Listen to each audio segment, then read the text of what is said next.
All right, so something that we have at best mixed, at worst. So we're going to talk about Daredevil Born Again. We're going to talk about the last 2 episodes. Yes. So it's episodes 7 and 8. Yes. You're going to call me crazy. I didn't hate this. As far as the resolution goes, I didn't hate this. I have huge issues with it, but I didn't hate it. It is the dumbest resolution in the history of resolution. The finality of the resolution is so stupid. The lead up to that I like. It's the where we end. I'm like, this is stupid. I'm not going to completely disagree with you. Like episode 7. So episode 7 is Karen's. It's all set up. Her trial. Yeah, we finally. Brett Mahoney does live. And he is here, and he's finally back. And I was like, holy shit, it's Mahoney. Because, like, that was one of my big issues. Was like, who the fuck is Cherry? We have Mahoney. We don't need a cop. We already got a cop. Yeah. We don't need McDuffie. We already have Foggy. Why do we need McDuffie when we have Foggy? Yeah. And so, like, that was one of my big issues last year. Mahoney's back. Hey, Mahoney's back. And he shows up, and he's great, and I love it. And there's this whole thing where they're going to trap Kingpin in his own court. And they're going to play by the rules of the law, and they're going to trap him in his own court, and that's where they're going to finally spring their trap, and he's going to be stuck. And they're pretty much, it ends up being like a Few Good Men, Tom Cruise, Jack Nicholson. Yeah. But you have Matt Murdock, and he does his I am Iron Man at the end. Daredevil. I am Daredevil to take away all of the ammunition of Kingpin. Yeah. The only issue I would have with that is Kingpin in real life, in the comics, would have saw that coming. Yeah. He would not have put himself in the position. Like, this Kingpin is kind of dumbed down like Spider-Man was in Homecoming, where we're like, we know he's fucking smart. Kingpin is insanely intelligent. He's putting himself in the worst fucking situations that a 5-year-old would see the fucking trap coming. He's like, man, I'm good. He walks into the trap and then tries to convince the person on the other end not to spring it. Yeah. He's like, well, you better not, because it's going to fuck us both. And the other guy's like, I don't care. 5-year-old is like, you better not do it. And I'm like, that's not fucking Kingpin. We all lose something if we do this. And it's like, yeah, well, I don't fucking care, man. Yeah. Like, I'm willing to do that. That's the line I'm willing to cross. I liked elements of these last 2 episodes. I thought that I'm not happy with Heather, the therapist's character. I think it's stupid. You're not happy, but it's exactly what you called the beginning of the season. Mm-hmm. So even though you're not happy with it, you saw it coming. I got it. I got it in 1. Yeah. And I just, like... at least in episode 7, Baby Gandolfini got axed. He got axed. That was great. I knew you would appreciate that. Finally made his character arc complete on some level. He finally decides to be a good guy and let BB go, and he knows he's going to die, and he dies. And it really was the best part of his whole arc. It's the only reason he's here. The only reason he's here is to die. Yeah. Because there's no way anybody likes this character or is cheering for him to succeed. He sucks. This guy sucks. And so Daniel is a whole character. He dies. He's gone. Heather gets in a slap fight with Karen Page. And there's this whole, like, oh, they both slept with the same man. Mm-hmm. Yeah. And it's...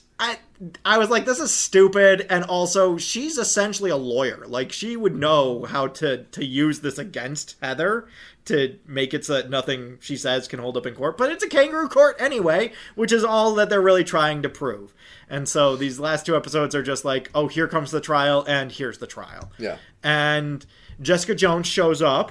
She's here. We get a little bit of more back info on who Mr. Charles is.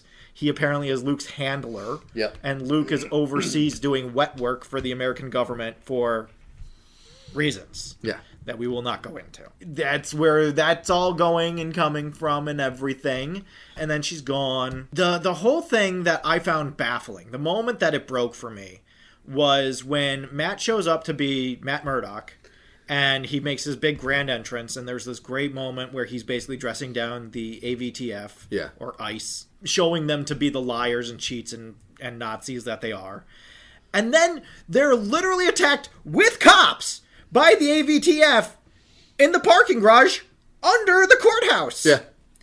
And Matt is shot And none of this comes up as any kind of evidence or anything to show that pressuring witnesses, pressuring counsel, like taking deadly action, like any of the number of reasons why this would not be okay. Never brought up, never used as evidence. All of them are there. McDuffie is there. They're all there. They all see all this happen. Nothing comes up. Never brought up in court. How is this never brought up? The only thing brought up in court is Matt says the line, I got shot in the leg. Yeah. When they ask him why he's late. Yeah. But I'm going to get to the Kingpin part. That was my biggest problem with the ABTF resolution.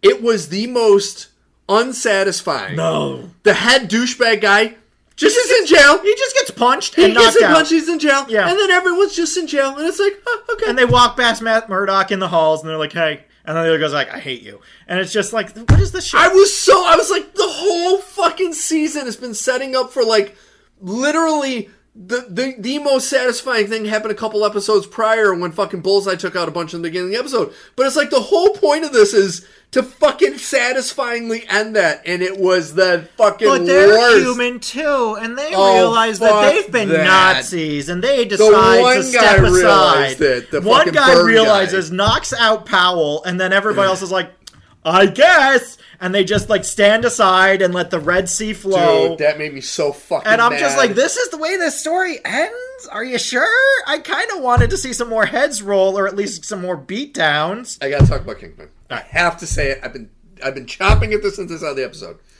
The resolution was so fucking stupid. So here's the resolution, folks.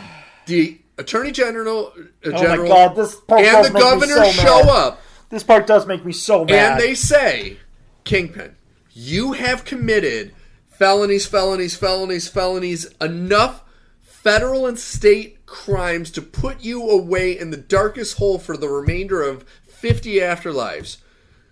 But if you leave the country, we'll give you amnesty. We're going to give you amnesty and a free pass. Okay. Just don't come back. Fucking go stupid into right exile. there. That was dumb, but like at that point he had the courthouse held hostage. There had been this whole thing. But he kind of did. But he didn't. Like, they came in there with that plan, not knowing that it was, like, completely held hostage. Then, this is the part that I hate. Literally kills, like, 24 people! With his bare hands. Yes! And Daredevil says, let's end this. Your deal is still... I'm like, fuck this. I'll take the deal. There's no way that deal's still on the table! Right there, There's no way that deal's still on the... You just killed... like 25 people. There's no way that deal is still on the table, man. There's no way. There's no way. No, and the deal was dumb to begin with, and it just got even fucking dumber. Yeah. And so that's why, to me, this resolution of this, I don't give a fuck about anything else that happened in this. I don't give a shit about seeing Luke Cage at the end, even though what the fuck happened to his club. He does not have the club anymore, and now he's just doing the sweat work, and he's living in the fucking suburbs instead of running fucking the nightclub. And it's like, I don't give a shit about any of this stuff. That was so important to him. They obviously threw him in as a, hey, look who's here. He's Luke here. Cage. Well, and they did a little reveal where we couldn't see if it was Mike Coulter. But of course you fucking knew it was. We knew, well, that was the thing. That's why it was a reveal. We know it's dumb. Luke because Danielle says daddy. But we don't know if it's Mike Coulter or if he's been recast. Yeah. And then he steps out of the light. And it's Mike Coulter. That's so fucking... And I'm just like, I would love this last season. Yeah. You're a year late. I can't give it to you now. But this Kingpin resolution was It's the most dumb. Infuriating. I wanted it to end when a bunch of people finally tackled him, and the people of New York, I wanted the people of New York to beat the shit out of him. And him to go to fucking prison. And him to be dragged to prison after the people of New York beat the shit out of him. This piece of shit who's done all this horrible stuff is standing on a beach, and Matt Murdock, which, once again, did they ever say why he was arrested, Matt Murdock? He's arrested for the crimes of Daredevil. By outing himself as Daredevil, they outed him, but it was the crimes that the AVT were going after. No, these are like other people that know that Matt is Daredevil and are pressing charges for him. But beating did they the ever shit say out of him. it though? They just said it was for the crimes of being Daredevil. But it's like that's such a vague thing for him to be in court. I'm Daredevil. He saves the day. Everyone's happy, and then all of a sudden he's just arrested. And I'm like, I'm sorry. The end of that final episode is the worst ending to any fucking conclusion of a storyline I've ever fucking seen. I'll agree with the part with the Kingpin one was the fucking dumbest The part thing. with Kingpin did genuinely bother me. Because it's not sad. Again, going back to this idea of satisfaction, it's not satisfying. And I'm not saying I need him dead. But No, because again, what's our big thing? We don't want you killing off your villains, so we don't need him dead. But he can't be let go because that's just pointless. Yeah. He'll come back. And in this shitty fucking universe, which we know Daredevil and this group are a part of, there are super max security prisons for send him to the raft. Why aren't you sending him to the raft? Exactly. Why isn't he sent to the raft? Nuts. This is actually there's an actual facility that can hold him. It's the raft. And there's no reason not to send him to the raft, especially after he killed so many people after he realized the jig was up and he was like, fine, I don't care. And he just starts killing people. And he's covered in blood in my suit. And there's any number of cameras and people that see him kill any number of people that he send him to the raft. The idea that the deal was still on is ridiculous at best. Dude, that was the dumbest. Asinine. Dumbest fucking thing. It's just so stupid. And then another thing, as I'm watching it, I'm like, oh, isn't it convenient that Jessica Jones isn't having one of her power fluctuation moments in this whole end scene? So it happened when it needed to for the story, but now it's like, oh, I just got. Now she can just jump up the steps. Also, she and Daredevil took their sweet time getting people off Kingpin. Yeah, you could have done that much faster than that. And like with them, like, stop, guys. No, don't go. But don't. We have to give him grace because Matt is Catholic and he has a thing about this, dude. The ending to this series. Like, I was already going to give the series probably a C. That ending, it's a fucking F for me. Because it's like, that, to take the main bad guy and all of the awful shit he's done over the last 2 seasons, all the awful shit you know he's done, all the actual physical murdering that he just did, and you're like get on a plane and you're free. It's one thing if... Because the way that you can read it, and the way that I think they want us to read it, is that Kingpin is holding the entire city of New York hostage. He's saying, if you want me out, I will take the city with me. I will tear it down brick by brick. And so the U.S. government is like, okay, we won't throw you in the raft, but you have to leave and not tear New York down brick by brick. But then he kills so many people. That's the part that I have a problem with. Once he starts openly killing people, then there's no way that the victims and the families of the victims that he killed are going to be okay with him being allowed to go to Bora Bora or wherever he ends up. Like, what nonsense is this? But that's the other thing, though. Even the first part saying, I'll take it down brick by brick. We know there are powered individuals because Luke Cage, we know he's there. Yeah. Jessica Jones, we know she's there. You can't tell me they couldn't get Luke Cage to come home a little early and say, come with us to the courthouse. You, Jessica Jones, fucking Daredevil now, help us get him out of the building and into a secure facility because New York won't give a fuck after that. Or have that be the purpose of Mr. Charles. Have Mr. Charles make these asides to getting the cage. I'm going to put you in the cage. If you don't do what I tell you to. If you don't put these guns through, I'm going to put you in the cage. Because, Luke is one of the few guys that can just stand toe-to-toe with Wilson Fisk. No problem. One-on-one, he can do it. But then once again, what superheroes are in this world? Yeah. Because if the New York government, because that's who the Attorney General is from New York with the governor, if there are other superheroes that they could call on and say, hey, there's a guy that's going to destroy all of New York and he's already done all these federal crimes and is going to kill people. Can you just come help us get rid of him?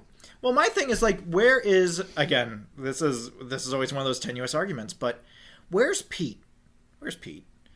Pete, the entire New York courthouse is locked down, including your lawyer and the governor of the state and the mayor of the city, because the mayor is a criminal. You don't want to... And innocent civilians have been killed by his anti-vigilante group. Yep. Are you sure you don't want to, like, maybe be around just in case anything happens? I know it's not your neck of the woods. It's a little north of where you hang out. You have to cross the river. Not your favorite thing. You have a whole thing with bridges. I get it. Bad things happen when you go off bridges. I get it. I think you should be there. I just feel like you should be there. And especially once the building goes under lockdown. Again, let's assume he's in Queens. You can still get from Queens to the Bronx pretty no problem. And it's the southernmost part of the Bronx. Yeah. You just need to get over the river. Like, that's all you need to do. So, like, I'm pretty sure you could have made it, Pete. I'm pretty sure you could have been there. So, as far as the entire series goes, I would give the entire series, season 1 and 2, like a C-. I'll give it a C. I'll be generous and give it a C. I'm the same. This season, I like more of it than I didn't like. Because I did get that, like, excitement buzz from the whole... I knew it had been spoiled because the entire internet lost their fucking mind when he said, I am Daredevil. Everybody lost their fucking mind. So it was spoiled like 3 days after it premiered. Has it been that premiered. long since Iron Man that people forget about the whole... People lost their fucking minds over dumb. it. And so it was fully spoiled for me pretty early on. And I'm just like, I got to that moment, I was like, but this, I still get the buzz off of this. And that means something. If it's spoiled and I still get the buzz off of it, that means something. But, like, the stuff with Heather, the stuff with Baby Gandolfini, the stuff with BB being just a massive disappointment, and then they bring in not Ben Urich to give her actual Ben Urich stuff. And I'm just like, this is lame. And it's still not Frontline. And it's still not Frontline. Yeah. And, like, there's so many things that I do like, genuinely do like. I love seeing White Tiger fight. When White Tiger joins the fight in the building, I thought that was awesome. But I was like, hell yeah. They didn't show enough. No, I know, but we got something. I was important that we got something. No, and, like, that was something. The fight with the AVTF in the building, that was something. But I needed more of everything. And then the whole ending with Kingpin. Also... The crowd's wearing the Daredevil and everybody wearing red. So fucking dumb. It's so fucking dumb. It's bad writing. And again, it makes it seem like there's only one guy in town. The entire purpose of this, the entire rationale for everything happening in the show is that there's so many stupid fucking vigilantes in town that you can't walk down a city block without finding one. And yet everybody is only a Daredevil stan. You don't have any... Like, I would love if you got some, like, real deep cuts in there. I think that would be hilarious if you got some, like, real deep cut shit in there. I'm trying to think of somebody like D-Man. Like, if there was a guy dressed as D-Man, I'd be like, fuck awesome. Yeah, D-Man! Yeah. Holy shit! Like, if you gave me something, I would be elated, and I just feel like you're just doing this one-tone thing, and it's just... See, and I think here's the problem with this series. It's like golf. 99% of golf is shit and infuriating. But then you have one good hole. And then it makes you forget about all the other shit. That's what this series is. It's like, it is just dog shit, dog shit, dog shit. And then you have an amazing hole where you're like, oh my god, this is the greatest game ever. And then more dog shit. Yeah. But like, when you're trying to focus on the dog shit, you remember that good. And you're like, oh, well, maybe it wasn't that bad. It's like, no. This was this was the Jeff Goldblum, that's a big pile of shit from Jurassic Park, pile of shit. Yeah. With, like, a rose on top. Yeah. And you're like, oh, but that rose is so pretty. I'll never get over that apparently Bullseye is a good guy. Like, the show ends with Bullseye being, like, an anti-hero, and I'm like, Bullseye? Yeah. Bullseye? Are you sure? But Bullseye? Yeah, I didn't like, I liked his episode where he was taking out everybody. Yeah. But you're right. I didn't like how they made him. I like when Matt releases him and says, if you want to do something good, I have something good for you to do. Yeah, to save the governor. And then he does that thing. Yeah. He makes sure the guy doesn't die so he can testify. And it's like, cool. And then the whole thing with the sniper thing, I was like, oh, dicks. Like, this is awesome. Yeah. And then he joins the government? And I'm like, yeah. I want my Bullseye to be he's not a Joker-level agent of chaos, but he has no affiliations. Yeah. He goes wherever the wind takes him. He uses whatever money he's given. He does whatever jobs he wants. Yeah, he's a contract killer. He kills whoever he wants. He doesn't wait. If he's sitting next to an old woman and she's snoring, he's going to kill her if they're stuck on a plane together. Yeah. Like, these things we know. And it felt like the writers really fell in love with Poindexter and or his actor and wanted something better for him. And I'm like, no, the point of Bullseye is that he is inherently, like, crazy broken. Yeah. So, like, I don't know, man. I think you got this one wrong. So, overall, it's fine. It's not what I want. And in the inevitable comparison to the first 3 seasons, it pales in comparison to the first 3 seasons. Oh, absolutely. But, like, the part that drives me nuts is I'm not asking for a lot. Like, I usually have more of a flexibility when it comes to did you follow everything correctly? We had our Hobbit talk earlier. The Wonder Man discussion. Yeah. Where, I have a little more flexibility.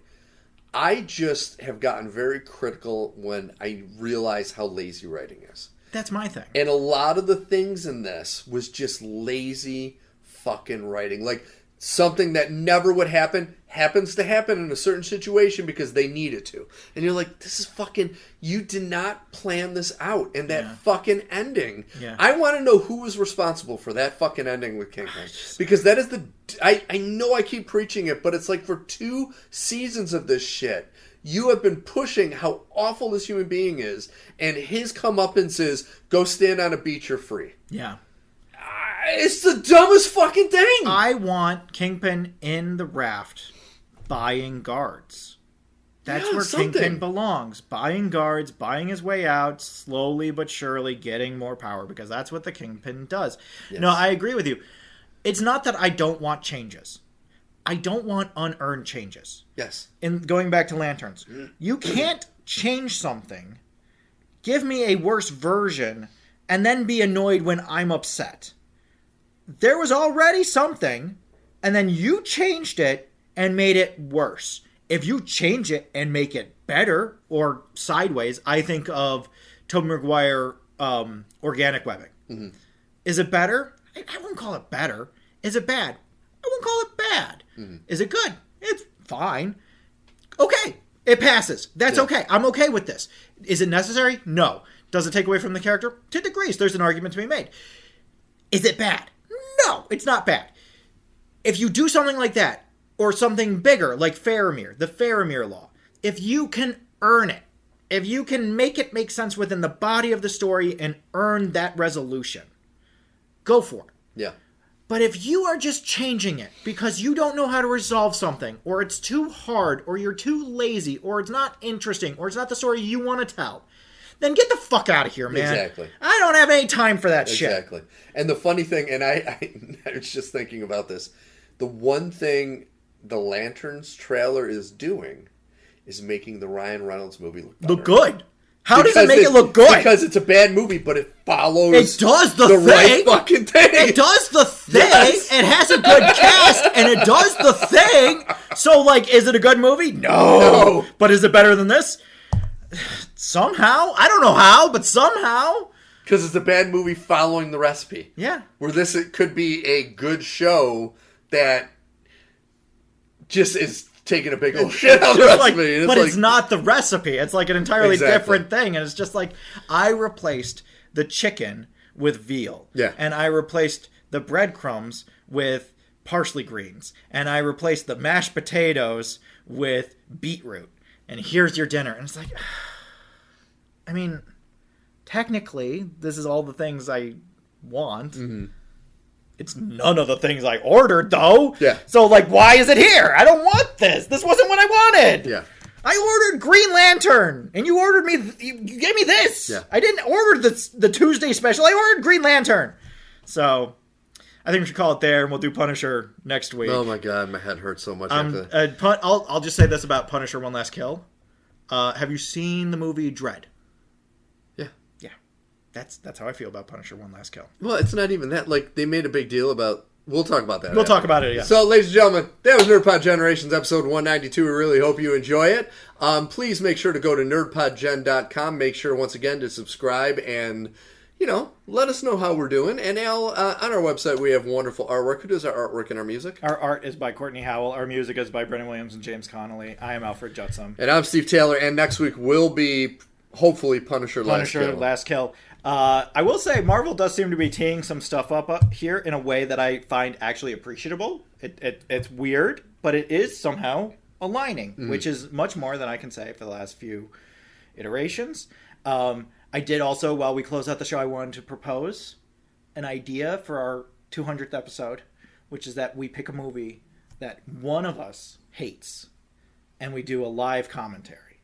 Oh my god. So I'm thinking like a Homecoming, or like a Into Darkness, or like a something bad, something that's gonna get a rise out of us. Or, and this is why I want to bring it up here, the fans can tell us what they want us to do a commentary for, and save us the trouble, or doom us.